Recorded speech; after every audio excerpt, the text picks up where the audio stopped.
তোমার বুদ্ধির বলিহারি যাই বাবা, তুমি মুসলমানটাকে এনে একেবারে বাড়ির ভেতর ঢোকালে। ওকে তো জিজ্ঞাসা করা হলো না ও হিন্দু গরুর দুধ দেবে না মুসলমান গরুর দুধ দেবে। হিন্দুর মেয়ে পাওয়া গেলে রাখবো, এবারেতে মুসলমান আমি ঢোকাবো। এই তুমি আমাদের কোথায় এনে ফেলেছো? কোথায় এনে ফেলেছি মানে? কাল সন্ধ্যের পরে এ বাড়িতে এসেছি, অন্ধকারে তো পাড়াটাই দেখতে পাইনি। আজ আজান শুনি ঘুম ভেঙে যেতে জানলায় দাঁড়িয়ে দেখি এটা তো মুসলমান পাড়া। মুসলমান পাড়া তো হয়েছেটা কি? কি হয়েছে মানে? আমি ছেলে মেয়ে নিয়ে এ পাড়াতে থাকবো কেমন করে? ছেলে মানুষই করে না তো।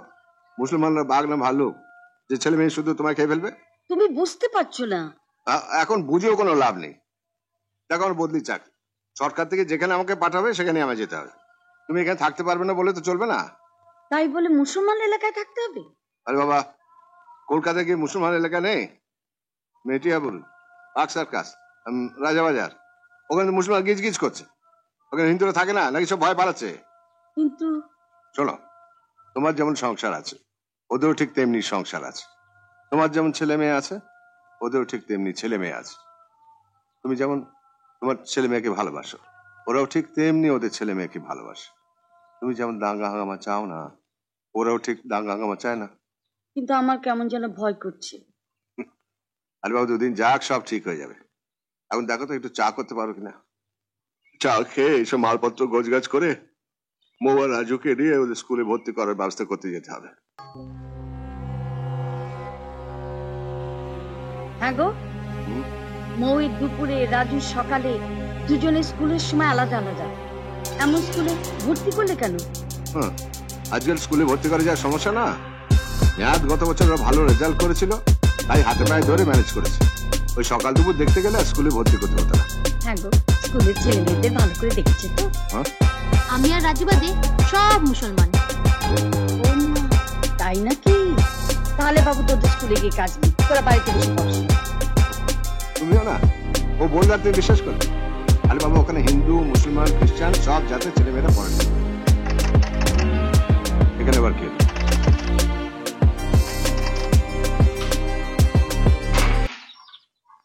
সেলাম কর্তা। তুমি? আগে আমার নাম হারুন, আমার একটা খাটাল আছে। খাটাল? হ্যাঁ। ও, তুমি দুধ বেচো? আগে হ কর্তা। ভালোই হলো, এসো এসো ভেতর এসো। না, তোমার দুধের প্রবলেম সলভ হয়ে গেল। অরুণ এসো। না বলো, তোমার কতটা দুধ লাগবে, কখন লাগবে? সকালে দেশের করে। আমি বিকালেও দুধ দোয়াই, লাগলে কইবেন।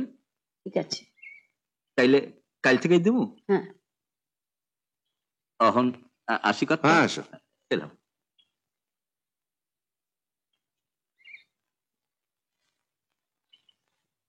তোমার বুদ্ধির বলিহারি যাই বাবা, তুমি মুসলমানটাকে এনে একেবারে বাড়ির ভেতর ঢোকালে। কি মুশকিল? দুধ দিতে ওকে তো বাড়ির ভেতর ঢুকতেই হবে। না, ঢুকবে না। ও বারান্দায় ওঠা সিঁড়ির মুখে বসে দুধ দেবে। বেশ বেশ, তাই হবে। মা, ওকে তো জিজ্ঞাসা করা হলো না ও হিন্দু গরুর দুধ দেবে না মুসলমান গরুর দুধ দেবে। সবসময় ইয়ার্কি মারিস না তো। হ্যাঁ গো, ও কিসে করে দুধ নিয়ে আসবে?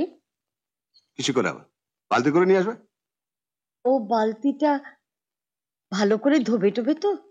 ওসব বাজে কথা রেখে এখন বলো, এই বাড়ির কাজকর্ম মানে ঘর ঝাড় দেওয়া, বাসন মাজা সব তুমি করবে না কাজে মেয়ে দেখবো?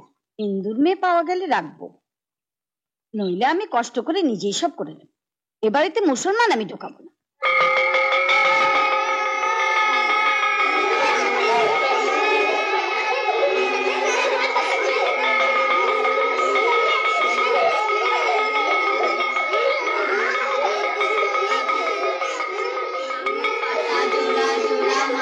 কি টিফিন এনেছিস রে? লুচি আর হালুয়া। তুই? আমি মুড়ি আর আলু ভাজা এনেছি। লুচি আর হালুয়া খাবি? হ্যাঁ খাবো। আয় আমরা দুজনে টিফিন ভাগাভাগি করে খাই।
আজ তোকে আমাদের বাড়িতে নিয়ে যাব। কেন? মার কাছে তোর অনেক গল্প করেছি, মা তোকে বলেছে যেতে। বাড়িতে তো বলে আসিনি, মা খুব চিন্তা করবে। আরে যাবি আর চলে আসবি, দাদা তো গাড়ি নিয়েই এসেছে। দাদা, এই আমার বন্ধু মৌ। নমস্কার। নমস্কার। বউয়ের কাছে শুনলাম তুমি নাকি খুব ভালো নাচতে পারো। না না, ও বাজে কথা বলেছে। না রে দাদা, ও ভীষণ ভালো নাচে, ক্লাসে তো নাচ দেখাচ্ছিল। তুই বাড়িতে তবলা বাজাস, ও নাচবে। না না না, আমি নাচবো। আরে ঠিক আছে ঠিক আছে, এখন গাড়িতে তো ওঠো, এসো। না,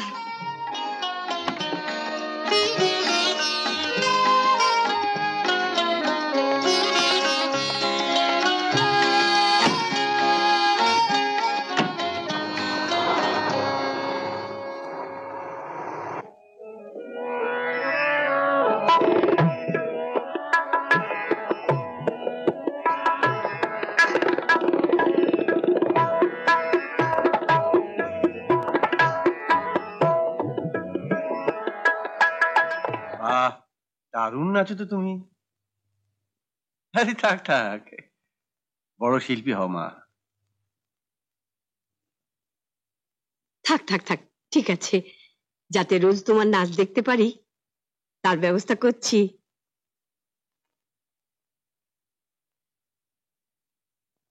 আরে আরে, কি করছো কি? আরে করতে দে, করতে দে। প্রণাম করাতে একটু প্র্যাকটিস করুক, ভবিষ্যতে কত প্রণাম করতে হবে। এমন আরো অনেক ভিডিও দেখতে এই চ্যানেলটি সাবস্ক্রাইব করে নিন এবং পাশের বেল আইকনটি প্রেস করে দিন।